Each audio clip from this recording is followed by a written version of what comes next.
மொத்த இந்தியாவும் ஆவலோடு எதிர்பார்த்துட்டு இருந்த 2025-26ஆம் ஆண்டுக்கான பட்ஜெட் தாக்கல் இன்னைக்கு காலையில 11 மணிக்கு நிதியமைச்சர் நிர்மலா சீதாராமன் அவர்களால் இன்னைக்கு வாசிக்கப்பட்டிருக்குது. ஸோ என்ன அவங்க வாச்சிருக்கிறாங்க, என்ன மாதிரி விஷயங்கள்லாம் இனிமேல் அதாவது அடுத்த நிதியாண்டுல இந்தியாவில் இம்ப்ளிமெண்ட் பண்ண போறாங்க அப்படிங்கிறத இந்த வீடியோல பார்க்கலாம்.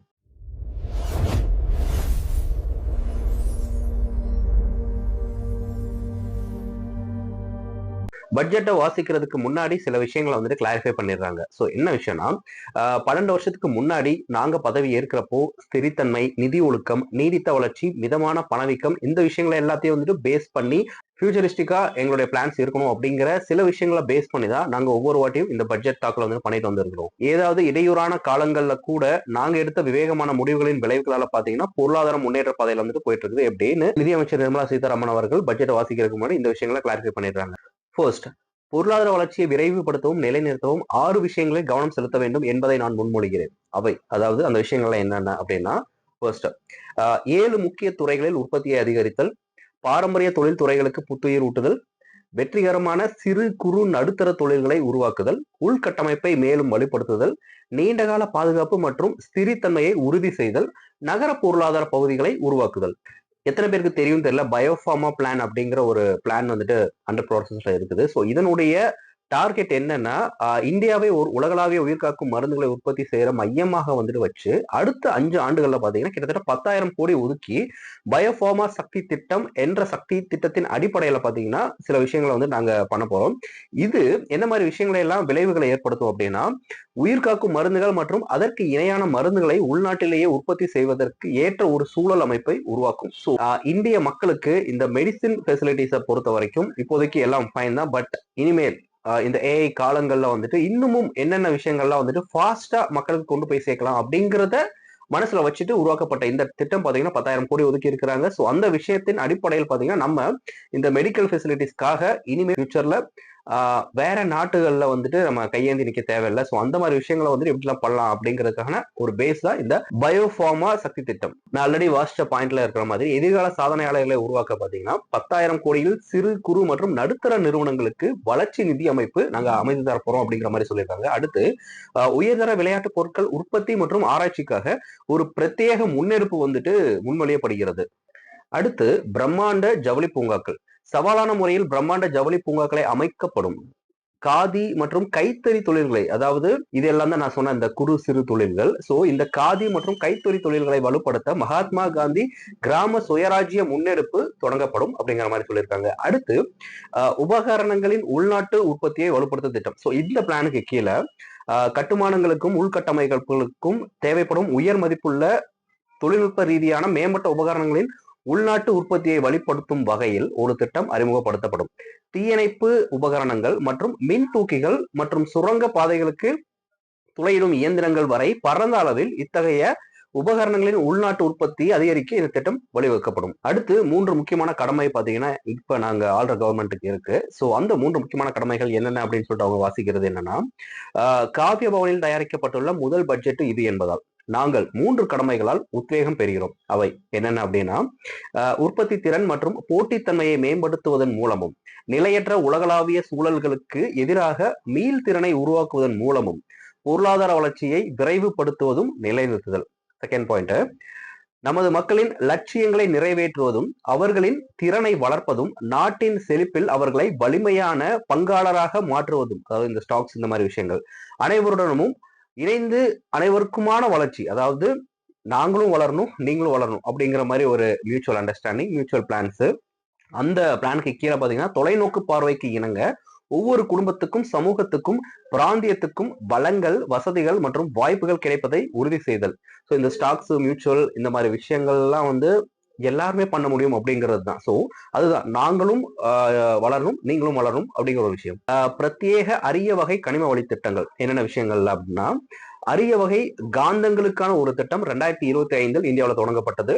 தற்போது கனிம வளம் நிறைந்த ஒடிசா, கேரளா, ஆந்திர பிரதேசம் மற்றும் நம்ம தமிழ்நாடு ஆகிய மாநிலங்களில் பிரத்யேக அரிய வகை கனிம வழித்தடங்களை அமைப்பதற்கு உறுதுணை அளிக்க நாங்கள் முன்மொழிகிறோம். ஸோ இந்த பிளான்ஸ் எல்லாம் கொண்டு வரப்படும் அப்படிங்கிற மாதிரி சொல்றாங்க இந்த ஸ்டேட்ஸ்ல.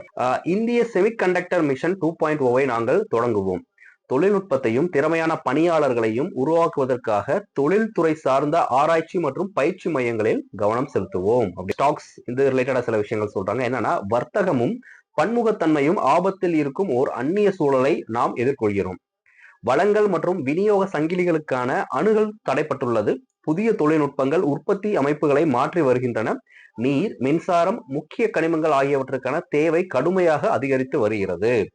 இந்திய லட்சியத்தையும் அனைவரையும் உள்ளடக்கிய வளர்ச்சியையும் உறுதி செய்தபடி வளர்ந்த இந்தியாவை நோக்கிய நம்பிக்கையான நடவடிக்கைகளை தொடர்ந்து எடுக்கும்.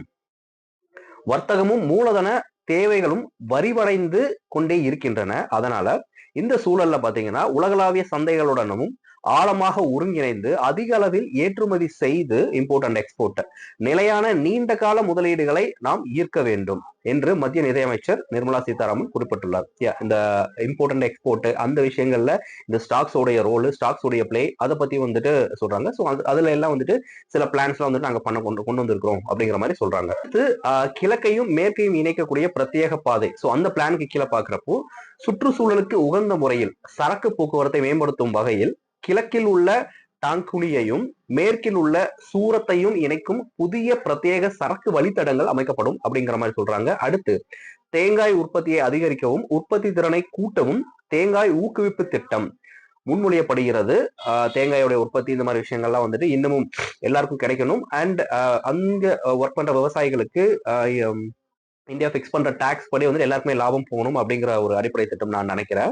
இந்த திட்டத்தில் அடுத்து சொல்றேன், தேங்காய் அதிகம் விளையும் மாநிலங்களில் உற்பத்தி செய்யாத மரங்களை அகற்றுவது மற்றும் அங்கு புதிய மரக்கன்றுகளை நடுவது ஆகியவையும் அடங்கும். அடுத்து 2030 ஆண்டுக்குள் முந்திரி மற்றும் கொக்கோ உற்பத்தியில் இந்தியாவை தன்னிறைவு அடைய செய்யவும், ஏற்றுமதி போட்டித்தன்மையை அதிகரிக்கவும், இந்தியா முந்திரி மற்றும் இந்திய கொக்கோவை உலகளாவிய பிராண்டுகளாக மாற்றவும் இந்திய முந்திரி மற்றும் கொக்கோவுக்கு ஒரு பிரத்யேக திட்டம் கொண்டு வர போகிறது.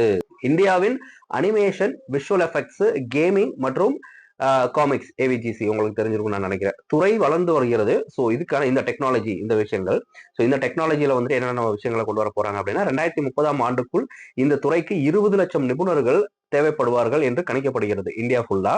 அதனால 15,000 உயர்நிலை பள்ளிகள் மற்றும் 500 கல்லூரிகளில் AVGC கண்டென்ட் கிரியேட்டர் ஆய்வகங்களை மும்பையில் உள்ள Indian Institute of Creative Technologies நிறுவனம் அமைக்கும்.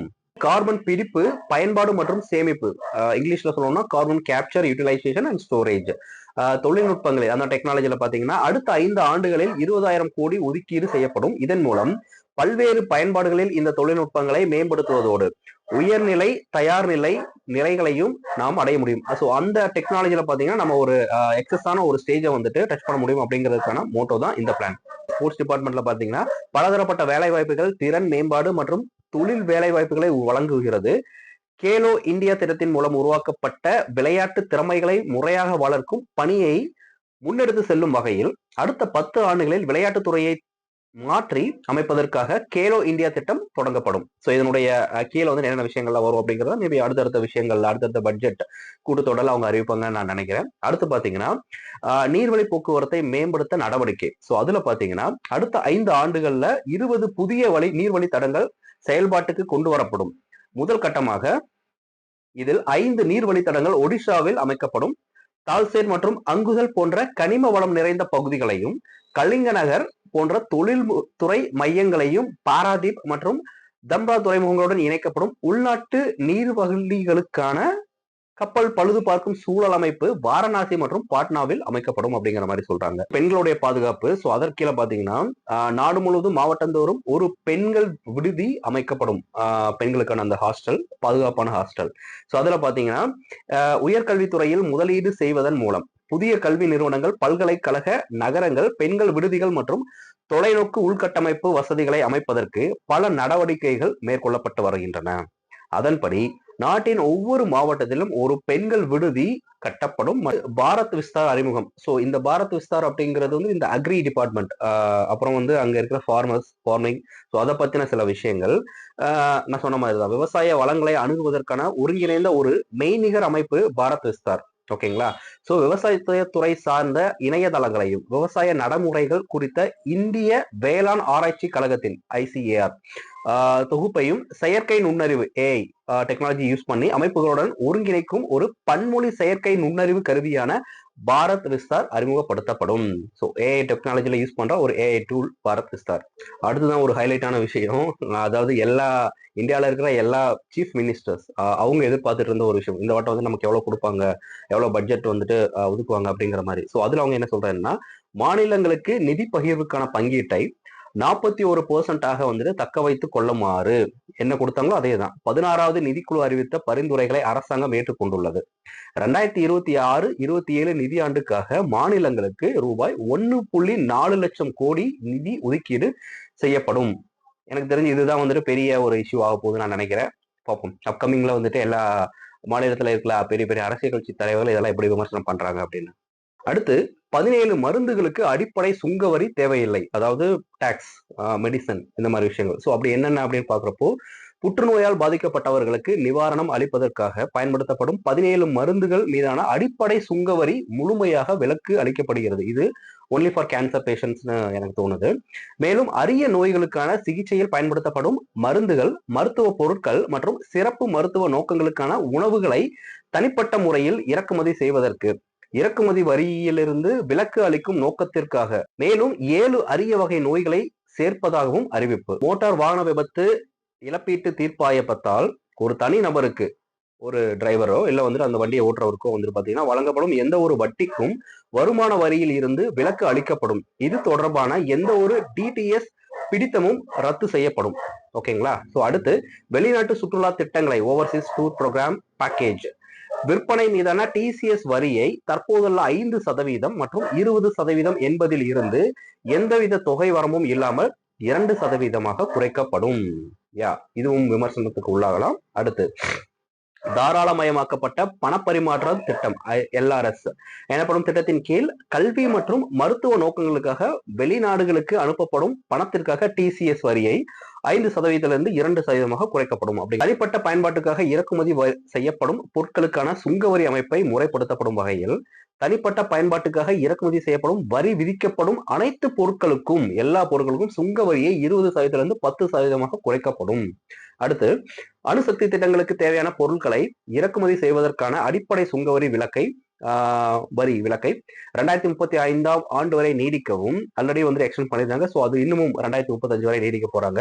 அதன் கொள்ளளவு வேறுபாடின்றி அனைத்து அணுமின் நிலையங்களுக்கு இதை விரிவுபடுத்தவும் நடவடிக்கை. பார்த்தீங்கன்னா நமது பிராந்திய நீர்பரப்பு அப்பால் உள்ள கடல் வளங்களின் அடுத்து கடல் வளங்கள் இந்த மாதிரி விஷயங்களுக்கு போறாங்க. பொருளாதார மதிப்பை இந்திய மீனவர்கள் முழுமையாக பயன்படுத்தி கொள்ள ஆதரவளிக்கும் வகையில் மேற்கொள்ளப்படும் நடவடிக்கைகள் என்னென்ன அப்படின்னா வந்து ஃபிஷர்மேன் கம்யூனிட்டிஸ் அவங்களுக்கு பிரத்யேக பொருளாதார மண்டலத்தில் அல்லது ஆழ்கடலில் ஒரு இந்திய மீன்பிடி படகால் பிடிக்கப்படும் மீன்களுக்கு சுங்கவரி விலக்கு அளிக்கப்படும். சூப்பர்.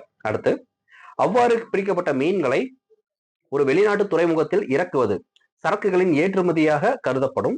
மீன்பிடிப்பு போக்குவரத்து அல்லது இடைமாற்றம் செய்யப்படும் போது ஏற்படும் முறைகேடுகளை தடுக்க பாதுகாப்பு நடவடிக்கைகள் ஏற்கொள்ளப்படும் அப்படிங்கிற மாதிரி சொல்றாங்க. அடுத்து பாதுகாப்பு துறையில் உள்ள பிரிவுகளால் பராமரிப்பு, பழுதுபார்ப்பு அல்லது முழுமையான சீரமைப்பு தேவைகளுக்கு பயன்படுத்தப்படும் விமானங்களின் பாகங்களை தயாரிப்பதற்காக இறக்குமதி செய்யப்படும் மூலப்பொருட்களுக்கு அடிப்படை சுங்க வரியிலிருந்து விலக்கு அளிக்கப்படுகிறது. அடுத்து இந்தியாவில் முக்கிய கனிமங்களை பதப்படுத்தும் பணிகளுக்கு தேவையான மூலதன பொருட்களை இறக்குமதி செய்வதற்கு அடிப்படை சுங்க வரியிலிருந்து விலக்கு அளிக்கப்படுகிறது. அடுத்து புதிய மலைப்பாதைகள் இது பாருங்க, ஹிமாச்சல பிரதேசம், உத்தரகாண்ட், ஜம்மு காஷ்மீர் ஆகிய மாநிலங்கள்ல கிழக்கு தொடர்ச்சி மலைகளில் உள்ள அரக்கு பள்ளத்தாக்கு பகுதியிலும் மேற்கு தொடர்ச்சி மலைகளிலும் நிலையான மலைப்பாதைகள் உருவாக்கப்படும். சூழலுக்கு ஏற்றதாக இந்த மலைப்பாதை உருவாக்கப்படும் அப்படிங்கிற மாதிரி கன்ஃபார்ம் பண்ணியிருக்காங்க. அடுத்து எல்லாரும் எதிர்பார்த்துட்டு இருக்கிற ஒரு விஷயம், தனிநபர் வருமான வரி வரம்புகளில் மாற்றம் இல்லை. என்ன விஷயம் அப்படின்னு பார்க்கப்போ 2026-27 நிதியாண்டுகளுக்கான மத்திய பட்ஜெட்டில் தனிநபர் வருமான வரி விகிதங்களிலும் வரம்புகளிலும், அதாவது உச்சவரம்பு மேக்சிமம், எந்த மாற்றமும் இல்லை. அதே நேரத்தில் 2025 வருமான வரி சட்டம் ஏப்ரல் 1 முதல் அமலுக்கு வரும் என்று அவர் தெரிவித்தார். ஓகே. எளிமையாக்கப்பட்ட வருமான வரி விதிகள் மற்றும் படிவங்கள் விரைவில் அறிவிக்கப்படும். இதன் மூலம் வரி செலுத்துவோர் புதிய தேவைகளை தேர்ந்தெடுத்துக் கொள்ள போதுமான அவகாசம் கொடுக்கப்படும். இது இந்த ஓல்ட் ரெஜிமி, நியூ ரெஜிமி அப்படின்னு சொல்றாங்க. டாக்ஸ் பேஸ்க்கு வந்து இந்த விஷயங்கள் தெரியும். கடந்த ஆண்டு பட்ஜெட்டின் போது புதிய வரி விதிப்பு முறையின் கீழ் ஆண்டுக்கு 12 லட்சம் வரையிலான வருமானத்துக்கு வருமான வரி செலுத்த தேவையில்லை என்று அறிவிக்கப்பட்டிருந்தது. ஓகே. அடுத்து பிப்ரவரி 2023 அறிமுகப்படுத்தப்பட்ட இந்த புதிய வரி விதிப்பு முறையின் கீழ் ரூபாய் 75,000 நிலையான கழிப்பை கணக்கில் கொண்டால் 12.75 லட்சம் வரை வருமானம் பெறுவோருக்கு வருமான வரி எதுவும் இல்லை என குறிப்பிடத்தக்கது. இந்த விஷயங்கள் தான் இந்த டாக்ஸ், ஓல்ட் டாக்ஸ் ரெஜிமி, அப்புறம் இந்த நியூ டாக்ஸ் ரெஜிமி அந்த விஷயங்களை பொறுத்த வரைக்கும் இதுவுமே பாத்தீங்கன்னா சில பேரால் அக்செப்ட் பண்ணப்படும், சில பேரால வந்துட்டு விமர்சனம் செய்யப்படும்னு எனக்கு தோணுது. ஸோ ஓவரால் பட்ஜெட்டை பொறுத்த வரைக்கும் இந்த மாதிரி விஷயங்கள் தான். இப்போ இந்த பட்ஜெட்டால என்னென்ன அந்த அடிப்படை தேவைகள், மக்கள் யூஸ் பண்ற அன்றாட தேவைகள் சில விஷயங்கள் இருக்குங்களா, அதுல எதெல்லாம் வந்துட்டு பிரைஸ் வந்து ஜாஸ்தியாகும், காஸ்ட் வந்து கம்மியாகும் அப்படின்னு நம்ம படிச்சிடலாம். இந்த பட்ஜெட்டில் வரி விதிப்பு மற்றும் சலுகைகளின் எதிரொலியாக விலை குறைய போகக்கூடிய பொருள்கள்லாம் என்னென்ன அப்படின்னு பாக்குறப்போ, 1 17 புற்றுநோய் மருந்துகள் நம்ம ஆல்ரெடி வாசிச்சோம், மின்சார வாகன பேட்டரிகள், விளையாட்டு உபகரணங்கள், சோலார் பேனல்கள், ஸ்மார்ட் போன்களுடைய பிரைஸ்ல இன்னும் கம்மியாகலாம். எல்லா ஸ்மார்ட் போன்ஸும் கிடையாது. சில இந்தியாவில் தயாரிக்கப்பட்ட ஸ்மார்ட் போன்ஸ்க்கு வந்துட்டு இன்னும் நம்ம அதிகமாக எதிர்பார்க்கலாம். மேபி சாம்சங் யூசர்ஸ் வந்துட்டு இது ஒரு பெரிய ஒரு சர்ப்ரைசிங் ஃபேக்டா இருக்கும் நான் நினைக்கிறேன். அடுத்து தோல் உபகரணங்கள், மைக்ரோவேவ் ஓவன்கள், லித்தியம் பேட்டரி பாகங்கள், சிவிலியன் பயிற்சி விமான பாகங்கள். ஓகே. 7 உயிர் காக்கும் மருந்துகள், ஒன்லி ஃபார் கேன்சர் பேஷன்ஸ் நான் நினைக்கிறேன். நீரிழிவு தொடர்பான மருந்துகள், சுகர் பேஷன்ஸ், வெளிநாட்டு சுற்றுப்பயணங்கள், இங்க இருந்து வெளிநாட்டுக்கு போறவங்க, வெளிநாட்டு கல்வி, அங்க படிக்கிறவங்க, மதுபான கழிவுகள், ட்ரிங்க் சாப்பிட்டு தூக்கி போற நம்ம நார்மல் பாட்டில்ஸ், அப்புறம் அது பாட்டில் கேப்பு. அடுத்து காலனி பாகங்கள் ஏற்றுமதி, மைக்ரோவேவ் ஓவன், தோல் ஏற்றுமதி. ஸோ இந்த விஷயங்கள்ல எல்லாத்தையுமே பாத்தீங்கன்னா இதனுடைய விலையெல்லாம் வந்து குறையும் அப்படின்னு எதிர்பார்க்குறாங்க. இப்ப எதனுடைய விலையெல்லாம் அதிகரிக்கும் அப்படின்னு பாத்தீங்கன்னா சிகரெட்டு, பீடி, பான் மசாலா, குட்கா, அப்புறம் இரும்பு, நிலக்கரி, உப்பு போன்ற கனிமங்கள். இந்த சிகரெட்டு, பீடி, பான் மசாலா, குட்கா இதெல்லாம் கூட ஓகே. எதுவுமே வந்துட்டு சில சர்டைன் பீப்புள்ஸ்க்கு வந்து அடிப்படை தேவைகள் தான் நான் நினைக்கிறேன். இந்த இரும்பு, நிலக்கரி, உப்பு போன்ற கனிமங்கள் ஓகே ஃபைன். பட் உப்பு வந்துட்டு ஏன் ஏத்தணும் அப்படிங்கிறது தான் என்னுடைய ஒரு கேள்வியா இருக்கு. ஓகே. ஸோ இன்னைக்கு பொறுத்த வரைக்கும் 2026 ஆண்டுக்கான இந்த பட்ஜெட் தாக்கலை பொறுத்த வரைக்கும் நம்ம நிதியமைச்சர் மேடம் வந்துட்டு நிர்மலா சீதாராமன் அவர்கள் பார்த்தீங்கன்னா வாசிட்டாங்க. இது அடுத்த சில நாட்களுக்கு, சில வாரங்களுக்கு மிகப்பெரிய ஒரு அந்த விமர்சனத்துக்கு வந்துட்டு உள்ளாக்கப்படும். கண்டிப்பா வந்துட்டு ரிவ்யூ செய்வாங்க. இதெல்லாம் நீங்க பண்ணிருக்கலாம், இதெல்லாம் பண்ணிருக்க கூடாது, இதெல்லாம் தேவையா தேவையில்லையா அப்படிங்கிற மாதிரி சொல்லிக்கலாம். பட் எண்ட் ஆஃப் த டே இதனால வந்துட்டு ப்ராஃபிட்டும் இருக்கு, சில சர்டைன் பீப்புள்ஸ்க்கு வந்து லாஸும் இருக்கு, சில பேருக்கு இது ஒரு அதிர்ச்சிகரமான ஒரு வாசிப்பா கூட இருக்கலாம். ஸோ அது என்னென்ன விஷயங்கள் அப்படிங்கிறத நம்ம அடுத்தடுத்து வந்துட்டு வீடியோஸ் வந்துட்டு நம்ம டிஸ்கஸ் பண்ணலாம். இப்போதைக்கு இந்த இன்ஃபர்மேஷனை நான் உங்களுக்கு பாஸ் பண்ணணும்னு நினைச்சிட்டேன், பாஸ் பண்ணியாச்சு. ஸோ இந்த பட்ஜெட் வாசிப்பை பத்தி நீங்க என்ன நினைக்கிறீங்க? நீங்க எக்ஸ்பெக்ட் பண்ண, இல்ல உங்களுடைய துறைகள்ல, இல்ல உங்களோட ஃப்ரெண்ட்ஸ் இருக்கிற துறைகள்ல என்னென்ன மாதிரி விஷயங்கள் நீங்க எக்ஸ்பெக்ட் பண்ணி ஏமாற்றமா இருந்தீங்க அப்படின்னா அதை கமெண்ட் பாக்ஸ்ல பதிவு பண்ணுங்க. தொடர்ந்து இந்த மாதிரி விஷயங்களை வந்துட்டு நம்ம பேசலாம். Thank you, tata, take care, bye. Cheers.